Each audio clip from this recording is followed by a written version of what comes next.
The world champion, son and grandson of dopers and close friend of Dr. Cecchini's son, has done it again.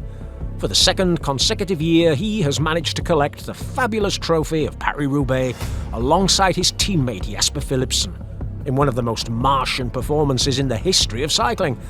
One which has instantly reminded us of the exhibitions of legendary dopers like Johan Museeuw or Franco Ballerini, only this performance, obviously, was 100% clean.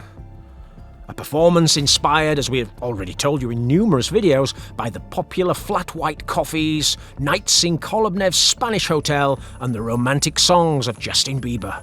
This will be from now on the holy trinity of cycling performance, and we imagine all the riders on the planet will try to imitate him to get closer to the Martian level of our Dutch superstar. Like the Tour of Flanders that we already analysed last week, it was a somewhat boring race, since with 1 hour to go, we all knew who the winner would be, barring misfortune. But it has also been a lot of fun because it's left us some data that speaks for itself and makes it clear that Mathieu's performances were a long way from commonplace. Let's analyse in depth Paris Roubaix 2024, but if you want to leave us a donation with a super thanks or joining as a member of the channel to help us to fulfill our dream of going to Roubaix next year, then feel free to do so. But now, without further ado, let the show begin. Saturday, April the 6th, was a great day for cycling's miracle doctor, Inigo San Millán.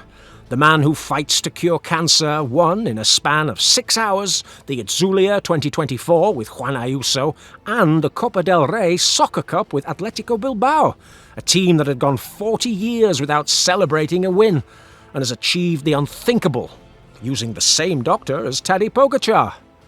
But it was a bad day for the Visma Lease bike team. Not only Jonas Vingegaard, who had to watch Ayuso's triumph from a hospital bed, but also the podcaster and Paris-Roubaix winner Dylan van Baarle. He suddenly felt sick again, and despite being registered for this edition of Roubaix, he immediately dropped out. Strange things are surrounding those preparations in Tenerife, like the depression of Christophe Laporte, the European champion who returned to competition after weeks off the radar. The Rabobank is being increasingly opaque, more so than ever. Who knows, maybe they will give us the explanations in the next documentary funded by Jeff Bezos.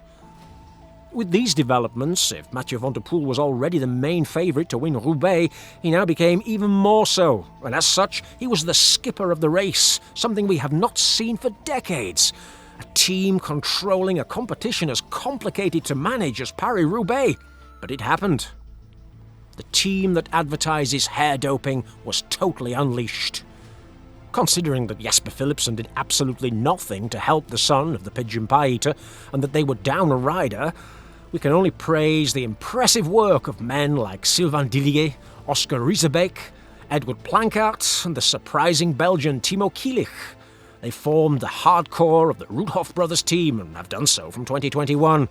And thanks to stealth preparations with coffee and hypoxia chambers, they have become veritable meat-mincing machines.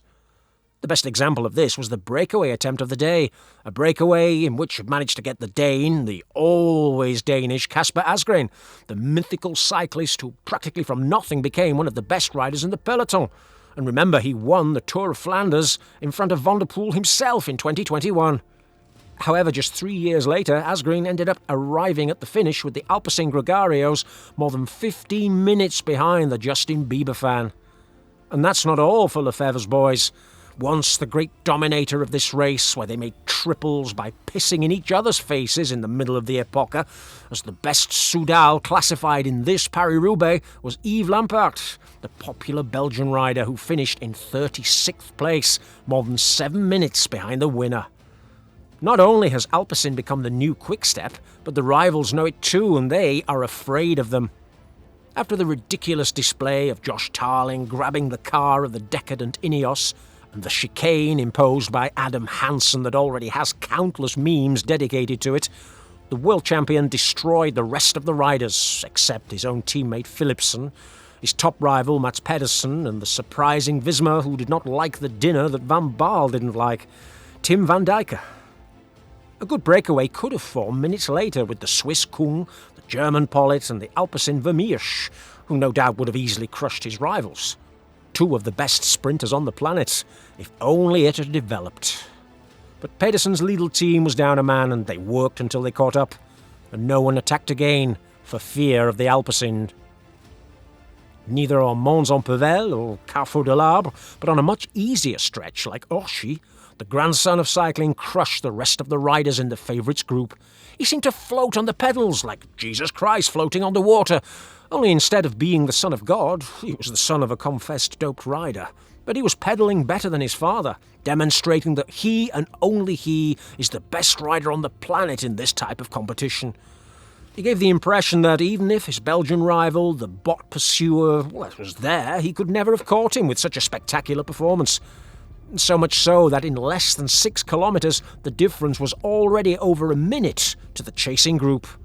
Stunned by the show of Mathieu and gripped by the figures of Philipsen and Vermeersch on the wheels of the others. With 60 kilometres to go, we already knew who was going to be the winner. But there were still people who tried to stop the Dutch robot. There was a lady who threw a cap on one of the Cobbles sections, looking to lock the transmission and throw him off the bike when he was going more than 48 kilometres an hour. A despicable act. I hope it will have some kind of criminal punishment, because although we have an opinion about the more or less credible exhibitions of these athletes, like everyone, we will never approve of physical violence against them. Come on! Fortunately, Van der Poel avoided the cap attack, the upteenth he has suffered in the last year from the large number of haters he's acquired, and he continued on his hilarious solo ride to the finish line. The number one allowed himself the luxury of enjoying the final kilometres and slowing the pace in the vicinity of Roubaix and its velodrome, something it seemed Alberto Contretrol did not see, assuring everyone on the Eurosport broadcast that at the end of the race he would send a WhatsApp to Van der Poel to tell him to calm down.